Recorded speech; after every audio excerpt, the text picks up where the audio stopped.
What are some of the craziest things that Deadpool has survived, and more importantly, how do you kill him?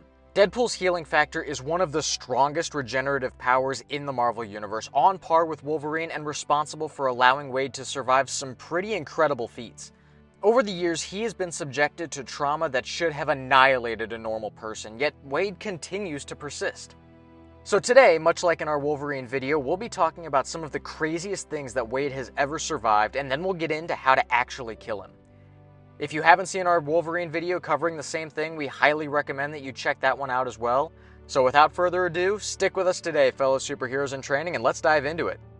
Let's begin with some of the craziest things that Wade has walked away from, starting off easy with your run-of-the-mill atomic bomb. The specific instance that we're going to be talking about today comes from Uncanny Avengers number 5, when Steve Rogers' Hydra variant from Earth 61311 came back in full force, calling the Avengers to action. Near the end of the arc, Rogue flies an atomic warhead away from populated areas, making the sacrifice play to ensure that the Avengers and the rest of the civilian population in the vicinity survive. But Wade doesn't allow her to go down easy. With Quicksilver's help, he makes it just in time to join hands with her so she can use his healing factor, and they become the victims at ground zero of the blast. While the explosion is excruciating, they both do survive and come back relatively unharmed. In our Wolverine video, we explored the idea of a zombie virus corrupting Logan and how in some instances he's susceptible to certain pathogens. So the next question is, would that work for Deadpool? Kind of. Wade's experience with zombies and zombie viruses actually gives us some mixed results. On one hand, this is where we get the origin story for Headpool, the severed head of Wade Wilson that's unable to regrow a body because the zombie virus of his Earth has corroded his healing factor. Because of this, he wants to take Deadpool's body for himself, but he doesn't actually die even though he was infected with the zombie virus. Likewise, in Night of the Living Deadpool, his world gets overrun with zombies, but when they bite him, he's not the one who turns. Instead, the zombies who eat him become versions of Deadpool himself, and in some realities, he just serves as a good food source for zombies without actually turning because his flesh regrows. There is, however, one particular pathogen that seems to be particularly effective against Wade, but we'll get into that in just a minute. What's important to note about Deadpool is that he feels every injury that he sustains.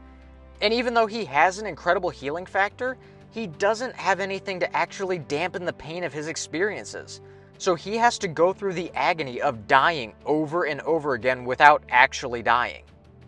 This even extends to the time when he was literally atomized and came back. He was quite literally vaporized to the point of having his atoms split apart. But what makes this so crazy is the actual explanation behind his healing factor. Contrary to popular belief, the extent of Deadpool's healing factor isn't directly tied to his mutation. His mutation allows him to regrow limbs and tissue if he's injured, but his inability to die actually comes from a different source entirely. You see, Deadpool has a fascination with death, not as a concept, but the actual individual. The entity of death, however, seems to actually like Wade back, and this made one of her other suitors particularly jealous. As we know, Thanos himself has sought to court death on several occasions, and this was actually the motivation behind the infamous Infinity Gauntlet snap. He got envious of her shared feelings with Wade, so Thanos needed to ensure that they could never be together. Because of this, Thanos cursed Wade so that he quite literally cannot die, and the closest he can get to her is in near-death experiences where the two are able to share a few brief moments before he's pulled back into the land of the living. Deadpool has actually tried to kill himself several times so that they can finally be together, but in all of his attempts thus far have been in vain. Which begs the question, how can someone kill Deadpool? Under what circumstances has Deadpool actually died in the past? Well, let's begin with the virus that we mentioned just a second ago, commonly referred to as the facade virus. In this story, the One World Church was able to engineer a virus that could rewrite genetic material, and Deadpool got exposed. What this virus did, however, is that it recoded his genome so that his body didn't actually realize it was being injured. And since it didn't register that he was being injured, it didn't do anything to heal him. In Cable and Deadpool number 4, Cable outright confirms that if he hadn't intervened, then this virus would have eventually killed Deadpool. Though it's interesting to consider how this would have overlapped with this curse. The virus effectively melted Deadpool's body so he could no longer have a solid form, but if death continued to reject him, then he might have simply been trapped in this form, unable to move or process anything, yet he might have still been alive, though this is a toss-up. As for killing Deadpool, however, who better to do the job than Deadpool himself?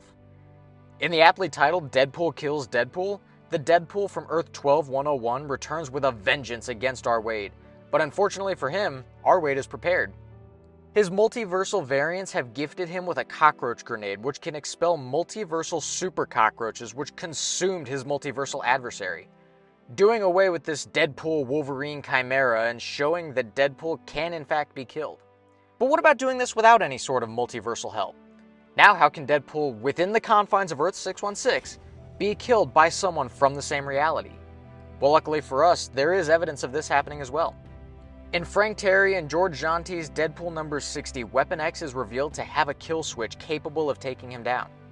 This kill switch erodes him from the inside out, and he appears as a ghost, confirming that he does actually end up dying as a result, although he is resurrected via magic for a short time later. What this instance proves, however, is that Deadpool did die, and he had to be revived through external means that weren't tied to his healing factor or his curse with death, implying that he would have stayed dead if there wasn't any interference. One of his most poignant deaths, however, was actually at the hands of his own daughter after a very long and grueling life of crime fighting. This event comes from Deadpool The End by Joe Kelly and Mike Hawthorne, where an aging and nigh immortal Wade Wilson meets with his daughter Ellie. When she was born, it was discovered that Ellie had inherited Wade's healing factor, but she didn't retain the same inability to age. Due to this, Wade remained stagnant while his daughter aged at a normal rate, eventually surpassing him and making it to her elder years while he never could. Unlike Wade, she had a point of natural death, which she wasn't just ready for, she was actively awaiting. And Wade couldn't see a reality where he could continue living without his daughter. He attacks death in order to keep his daughter out of her hands, acting with a sort of raw desperation that eclipses any of his natural comedic elements. Deadpool is usually a very jubilant and lighthearted mercenary who takes a certain amount of joy in his work. But this was an utterly broken version of the character who could not comprehend the idea of outliving his daughter.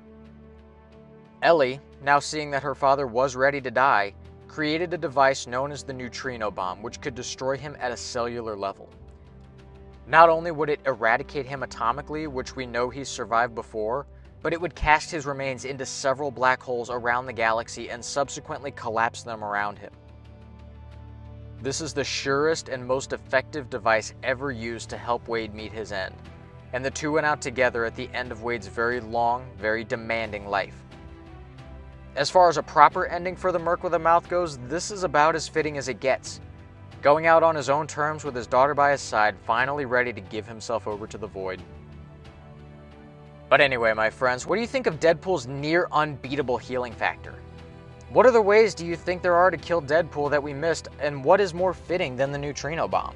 As always, my friends, thank you so much for joining us today. I have loved doing these videos, so if you'd like to keep hearing more of me, be sure to let us know.